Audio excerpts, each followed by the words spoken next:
Subscribe कीजिए आपके अपने YouTube channel education for CBSE को और बेल आइकन। हेलो बच्चों, आज की वीडियो में बात करने वाले चैप्टर नंबर फर्स्ट के बारे में, ठीक है, जो कि क्लास 10 का फर्स्ट चैप्टर है। तो इस वीडियो में बेसिकली हम कुल मिला जुलाकर 10 पॉइंट देखेंगे और ये जो सारे जितने 10 पॉइंट है आपकी एनसीईआरटी से लिया गया है। तो अगर आप लोग एक बार इसका नोट्स बना लेंगे तो इन एग्जामिनेशन में आप लोगों को बहुत हेल्पफुल होगा, ठीक है। तो आशा करता हूँ आप लोग इसका एक्सपीरियंस साथ ले लिए होंगे। तो लेने चले हम एक एक पॉइंट डिस्कस करते हैं।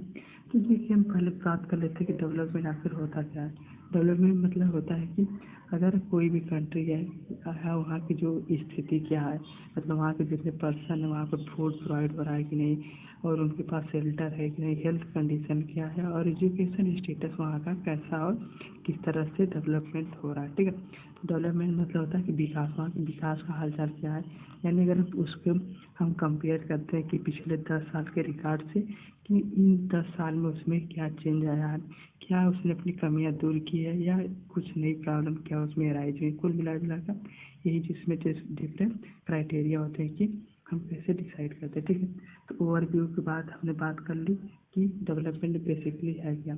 तो सेकेंड पॉइंट हम बात करते हैं कि व्हाट डेवलपमेंट प्रोमिसेस, मतलब कि जो हमारा डेवलपमेंट होता है वह किस बेसिस पर डिसाइड होता है, ठीक है। तो पहला यही है कि जिससे हम जानते हैं कि डिफरेंट पीपल हैं तो उसके पास डिफरेंट गोल होगा। क्यों?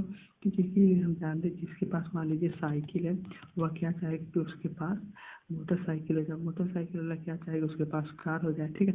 इसी प्रकार हर पर्सन को डेवलपमेंट हमें इस नई बेसिस पर कोई एक सेम क्राइटेरिया नहीं है, ठीक है। सबकी अलग अलग कंडीशन होती है, सबकी अलग अलग परिस्थिति होती है।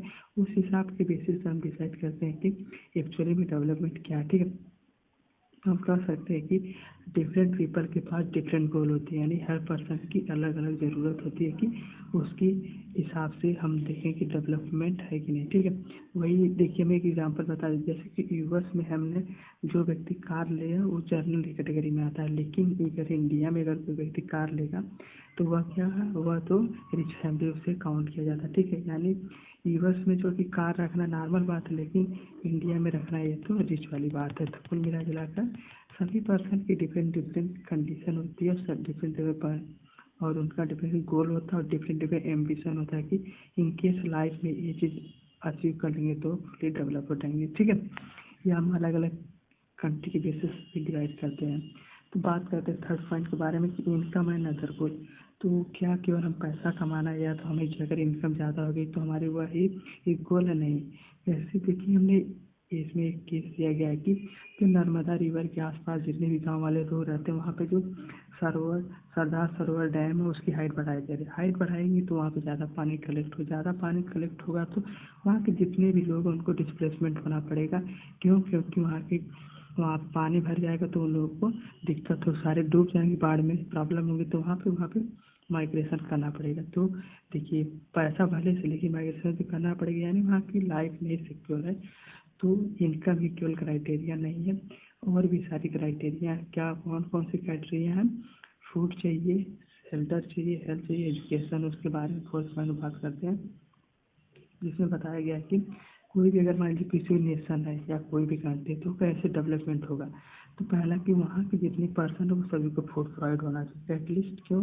क्योंकि बिना फूड के कैसे, कोई मान लीजिए आपको पढ़ना भी है तो फूड खाते हैं, खाना खाते हैं, बिना खाना खाए पढ़ नहीं सकते, ठीक है। तो फूड हमारी बेसिक रिक्वायरमेंट है। अगर हम कोई भी स्किल्ड काम करें या कोई भी अनस्किल्ड काम करें या तो कोई भी लेबर टाइप भाई काम करे तो हमें खाना चाहिए। क्यों? क्योंकि एनर्जी प्रोवाइड होगा तो हम कोई भी काम अच्छे से कर सकें, ठीक है। दूसरा बात शेल्टर, मतलब कि उस जो कंट्री की या उस स्पेसिफिक सोसाइटी में कितने लोगों के पास शेल्टर है यानी रहने की व्यवस्था है, ठीक है। ये भी नेशनल डेवलपमेंट में आता है। और थर्ड पॉइंट बात है हेल्थ, मतलब वहाँ की जो कंडीशन, हेल्थ कंडीशन क्या है, क्या सबको प्रॉपर हाइजेनिक फूड मिल रहा है कि नहीं मिल रहा है, और जितने भी उनकी दिक्कत परेशानी है, इन केस कोई भी बीमारी है तो वह कैसे उनसे कितना दूर पर हॉस्पिटल है, कितने दूर पर मेडिकल फैसिलिटी अवेलेबल है, और मेडिकल स्टेटस क्या है उसके बारे में भी नेशनल डेवलपमेंट कैटेगरी में आता है, ठीक है। और फोर्थ है एजुकेशन। देखिए एजुकेशन आपका मोस्ट इम्पोर्टेंट की है। क्यों? क्योंकि एजुकेशन से ही हम चाहे तो फूड भी ले सकते हैं, शेल्टर और हेल्थ तीनों के बारे में केयर कर सकते हैं। ठीक है, जो व्यक्ति पढ़ा लिखा होता है वह अपनी सभी चीज़ों को मैनेज करना जानता है और जानता है कि लाइफ को कैसे टैकल करते हैं, और इनकी कोई डिफरेंट कंडीशन या डिफरेंट सिचुएशन आ जाए तो हैंडल आसानी से कर लेगा। ठीक है बच्चों, तो बात करते हैं कि इसको मैं समराइज़ कर देता हूँ। देखिए पॉइंट बहुत इंपॉर्टेंट है कि अगर कोई भी कंट्री का नेशनल डेवलपमेंट कौन कौन से की फैक्टर है। पहला फूड, शेल्टर, हेल्थ, एजुकेशन। इस बात को हमें ध्यान रखना है कि यही चारों की फैक्टर बेसिक डिफाइन करते हैं कि कोई भी कंट्री डेवलपिंग है कि अनडेवलपिंग है। ठीक है, देखिए हम बात करें फिफ्थ पॉइंट के बारे में, how to compare different country state. मतलब कि हम दो जान गए कि फूड चाहिए, शेल्टर चाहिए, हेल्थ और एजुकेशन चाहिए, लेकिन अगर हमें किसी कंट्री को कंपेयर करना है एक दूसरे से तो कैसे कंपेयर करेंगे। तो इसके लिए क्राइटेरिया है कि पर कैपिटा इनकम कितनी, यानी कि हम वहाँ पे जितने पर्सन रहते हैं, मान लीजिए 60 पर्सन रहते हैं तो सभी का हम एवरेज निकाल लेते हैं कि मान लीजिए कोई 10 लाख कमाता है, कोई 3 लाख, कोई 1,000, 2,000, तो उसका पर साल का इनकम का निकाल लेते हैं कि एक साल में कितना कमाता है। अगर जितना एवरेज आता है उसी के बेसिस पर हम उसे कहते हैं per capita income. Per capita income basically average होता है। ठीक है, आप लोग भी एवरेज निकाल देंगे, तो यही है basically how to compare the state. ठीक है, तो अगर किसी को कंपेयर करना है कि कोई सी कंट्री डेवलपिंग है क्या अनडेवलपिंग, तो हम पर कैपिटा इनकम से निकालते हैं कि वहाँ की कंडीशन क्या है और वहाँ के लोगों की पर कैपिटा इनकम कितनी। ठीक है, उसके बारे में आगे चेक करेंगे 9 पॉइंट वाले में। ठीक है, बताऊंगा कि कौन सी डेवलपिंग है कौन सी अनडेवलपिंग है। ठीक है, तो हम बात करते हैं 6 पॉइंट के बारे में कि क्या इसमें बताया गया है कि क्या इनकम ही अगर मतलब पैसा कमा रहे तो वही ये क्राइटेरिया है डेवलपमेंट का कंट्री को डिसाइड कंपेयर करने का। नहीं, और भी जैसे लिटरेसी रेटिंग पर वहाँ की पढ़ाई कितनी हो रही है, कितने लोग वहाँ पे एजुकेशन फैसिलिटी प्रोवाइड की जा रही है, और एजुकेशन स्टेटस क्या है पिछले 10 सालों से लेके अब तक का। ठीक है, मतलब यहाँ पे बेसिकली कंपेयर किया जाता है कि मतलब 2002 में कितना कंडीशन, कैसी कंडीशन थी, कितने लोग लिटरेट थे, और 2020 में कितने लोग हैं। ठीक है, तो अब बात करते हैं इन्फेंट मोर्टलिटी रेट। मतलब वहाँ पे जो जैसे कि हम जानते हैं कि वहाँ पे अगर 1,000 बच्चे पैदा हो रहे हैं तो उसमें से कितने बच्चों की हेल्थ कंडीशन क्या है, अच्छी है कि नहीं है, कितने बच्चों की डेथ हो जाती है ये पर 1,000 में। तो यही होता है इन्फेंट मोर्टलिटी रेट, मतलब कि जो जन्म लेने वाले बच्चों में कितने बच्चे पूरी तरीके से प्रॉपर हाइजीनिक है और उनकी हेल्थ कंडीशन क्या और कितनी डेथ रेट कितना। ठीक है, जितना कम डेथ रेट होगा उतनी ही अच्छा की हेल्थ कंडीशन में। ठीक है, तो बात करते हैं कि net attendance ratio. Net attendance ratio basically 6 से 14 ग्रुप वाले बच्चों पर सर्वे किया जाता है कि इनमें से 6 से 14 वाले बच्चे कितने लोग एजुकेशन के लिए जा रहे हैं यानी पढ़ने जा रहे हैं, वही होता है नेट अटेंडेंस रेशियो। ठीक है, तो हमने जान लिया कि हमें केवल इनकम से नहीं मतलब है, हमें भी उस कंट्री को अगर हमें डिसाइड करना है कि क्या है और कैसे वहाँ हो रहा, तो हम वहाँ की लिटरेसी रेट देखेंगे, इन्फेंट मोर्टलिटी रेट देखेंगे, और नेट अटेंडेंस रेशियो भी देखें कि वहाँ के बच्चे कैसे एजुकेशन पा रहे हैं। ठीक है, और हम बात करते हैं 7 पॉइंट के बारे में कि यहाँ बताया गया पब्लिक फैसिलिटीज़। मतलब पब्लिक फैसिलिटीज़ क्या है, तो बेसिकली पब्लिक फैसिलिटी बताता है कि यहाँ पे जो हमारी गवर्नमेंट है कैसे पब्लिक को कैसे सपोर्ट करते, जो लोग अच्छे फूड नहीं प्राप्त कर सकते या नहीं ले सकते।